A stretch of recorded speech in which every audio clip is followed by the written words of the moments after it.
Olá, tudo bem? Eu sou o professor Dr. Geraldo Campos da Sapienza, Gestão do Conhecimento para Negócios. E dentro do programa InovaU, que é a transformação de universidades em ecossistemas de inovação, a gente tem feito várias atividades pelo Brasil e por alguns países da América Latina. Eu vou trazer para você um trechinho de uma palestra que eu ministrei falando sobre inteligência empreendedora. Então, se você quiser saber um pouquinho sobre os 3 pilares da inteligência empreendedora, assiste esse vídeo até o final. E já aproveita, já se inscreve no nosso canal, ative as notificações, deixe o seu like ou compartilhe com alguém que você conheça e que se interessa pelo tema empreendedorismo, educação empreendedora ou inovação em universidades. Assiste até o final para ficar atento sobre o que é inteligência empreendedora e como colocar em prática no seu dia a dia. Um abraço!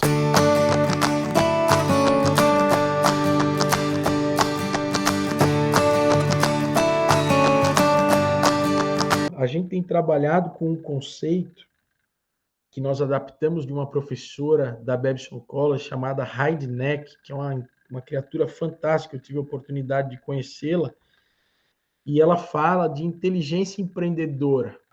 Né? E aí, o que está em branco fomos nós aqui na Sapienza e nos nossos grupos de estudo que acrescentamos. Então, ela fala em 3 grandes etapas desse cara que é um grande ator do processo de transformação. E por que de ator e não de agente do processo de transformação? Porque o ator atua. Essa é a grande diferença. O agente, ele de alguma maneira, ele agencia para que outros atuem. Isso faz com que ele atue também de alguma forma. Mas o ator, ele atua. Então, todos nós somos atores dentro desse cenário, dessa cena que nós estamos vivendo no cotidiano de hoje. Então, o que ela fala, né? Que o processo da inteligência empreendedora, ele junta o conceito de inteligência, inteligência emocional e empreendedorismo. E a partir disso ela traz 3 grandes pilares. O pilar do mindset, ou seja, da mentalidade empreendedora, o pilar das oportunidades e o pilar da conexão. E nós, quando falamos do mindset, eu sempre comento, né, que o mindset, eu sempre faço uma metáfora do fumante. Quando o fumante chega lá no seu médico, o médico diz para ele, olha, você precisa parar de fumar, fumar dá câncer. Aí ele diz para o médico, eu sei, doutor, eu sei, mas eu não consigo parar de fumar. Ou seja, o fumante tem um mindset, mas ele só tem aquilo que é o pensamento. A ação ele não consegue fazer. Então a gente acrescenta sempre quando fala de empreendedorismo, muito mais do que um mindset, uma mentalidade, é um lifestyle, é um estilo de vida. Empreender, transformar, que é o que o empreendedor faz, ele é um estilo de vida. Esses dias eu conversava com um colega meu de faculdade, e ele dizia assim, Geraldo, pô, 20 anos, 23 anos que a gente se formou, cara, e tu sempre empreendeu, mesmo estando dentro da universidade, estando dentro de uma empresa, tu não cansa, não? Eu falei para ele, cara, eu não sei o que é fazer diferente, porque é um estilo de vida. Eu não saberia me dizer, e isso também acontece, né, com outros colegas meus, e é tão bom, cada um escolhe da sua forma. Eu não saberia lhe dizer o que é não me preocupar em pensar em não transformar, fazer só o meu trabalho e ir embora e deixar o circo pegar fogo, né? E aí ele falou, não, pois é, mas tu não cansa? Eu falei, não, é um estilo de vida. Assim como um atleta tem o seu estilo de vida, né? Assim como um escritor tem ali o seu estilo de vida de escrever, um engenheiro, assim é um estilo de vida. Empreender, transformar é muito mais do que só uma mentalidade. Por quê? Porque há a necessidade da prática, da curiosidade, de iniciar com o que a gente tem, de resistir à rotina. Pô, eu preciso resistir àquela rotina. Eu preciso ser disciplinado. Alguém que quer transformar precisa ser disciplinado. Né? Precisa ser alguém que tenha vontade, e o principal, ele precisa ser único, que depois eu vou falar um pouquinho mais sobre isso. E é uma coisa que é bem interessante, ele precisa ser apaixonado pela solução e por realizar. Quando a gente fala de startup, e lá no projeto do TCC Startup a gente fala bastante sobre isso, a gente escuta muito, né, que precisa ser apaixonado pelo problema. Eu comento muito que eu tenho que ser apaixonado pelo problema, mas eu tenho que ser mais apaixonado pela solução do problema, porque senão a gente fica rodando em cima do problema. Eu tenho uma colaboradora aqui da Sapiência que esse dia a gente conversava e ela dizia, eu vou fazer uma problemática.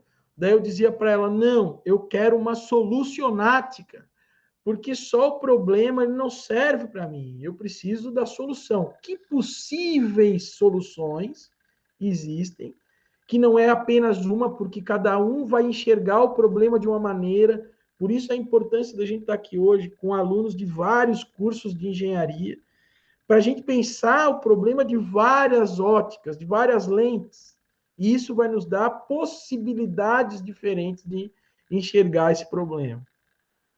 E dentro da questão da oportunidade, a professora Neck dizia, né, precisa encontrar, buscar, criar e desenhar. E a gente trouxe aqui, não, precisa atuar nessas oportunidades. Não é só encontrar a oportunidade, encontrei a oportunidade, eu vou ficar esperando. Não, preciso atuar. E mais do que isso, eu não posso atuar somente e ficar ali, eu preciso atuar para um processo de transformação. Tanto que quando a gente fala dessa perspectiva de empreendedorismo social, inovação social, a gente fala que todos nós hoje precisamos gerar impacto positivo para a transformação. Eu vou falar essa frase de novo porque ela é importante. Impacto positivo para a transformação. Porque toda vez que eu falo de impacto, e que alguém fala de impacto e não fala complementando que é impacto positivo para a transformação, o impacto ele também pode ser negativo, ou ele pode ter um impacto neutro. A gente sabe que muitas vezes uma empresa se dedicou a vida inteira a criar processos e uma escorregada criou um problema que foi pior do que tudo aquilo que ela gerou de impacto. Então, sempre tem que pensar que a partir do momento que eu tenho uma oportunidade, eu preciso atuar para transformar essa oportunidade e gerar impacto positivo para a transformação. E aí eu preciso me conectar para fazer tudo isso. Uma das primeiras conexões é com a gente mesmo. Eu preciso me conectar comigo mesmo para poder identificar como que eu posso fazer isso? Se esse é o meu propósito, se isso é algo que me motiva, se isso é algo que me deixa desconfortável, se isso é algo que faz com que eu levante de manhã cedo e me empolgue com isso. Eu comento sempre muito com os meus alunos de pós-graduação, principalmente, de que não é o dinheiro que motiva as pessoas, porque o dinheiro a gente lembra duas vezes, quando a gente ganha e quando ele acaba. Mas o que me faz levantar da cama todo dia de manhã não é a quantidade de dinheiro que eu ganho por hora. É o quanto eu posso criar processos de transformação a partir daquilo que eu me coloco a desenvolver, que no meu caso é compartilhar o conhecimento para transformar pessoas e organizações. Toda vez que eu falo sobre isso, toda vez que eu penso em qualquer projeto, está sempre lá na minha memória compartilhar o conhecimento para transformar pessoas e organizações. E isso faz com que eu me conecte comigo, me conecte com o outro, com a máquina, com os animais, com a natureza, com o universo, com quem quer que seja, para poder criar esse processo de desenvolvimento. Por quê? Porque a nossa vida não é uma linha reta. E por isso que nós precisamos experimentar como estudante tudo que é possível de experimentar. Porque a gente vai ter aprendizagens, repertórios de coisas diferentes, porque a vida ela é um monte de dificuldades. Vai ter momentos da nossa vida que nós vamos ter mais facilidades, vai ter momentos da nossa vida que a gente vai ter mais dificuldades, vai ter momentos que são diferentes. Não é bom ou não é ruim, não é certo ou é errado, é diferente do que a gente está acostumado.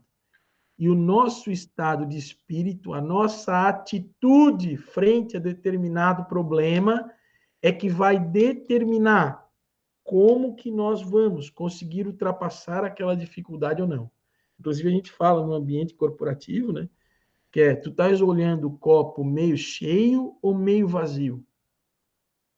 E essa é outra pergunta que eu faço hoje. Todos os dias que vocês se levantam, né, para enfrentar aí o dia a dia de todos vocês, vocês estão olhando o copo meio cheio ou estão olhando o copo meio vazio? Né? Então, tem algo que é bem importante dentro desse contexto de ser pensado, porque todos os dias eu preciso olhar o copo meio cheio. Não posso olhar o copo meio vazio. Por quê? Porque hoje nós vivemos numa condição de vida e de país onde nós temos uma boa parte da população que precisa de ajuda. E que nós, se nós tivemos a oportunidade de estarmos, né, estudando, termos conhecimentos que outras pessoas não possuem, é nosso papel criar processos de transformação para contribuir com esse cenário que nós estamos vivendo. Tá? E que o empreendedorismo nos ajuda muito. Por quê? Porque a partir da nossa atitude de querer transformar, a gente cria a possibilidade de gerar alternativas, tanto para mim quanto para os outros.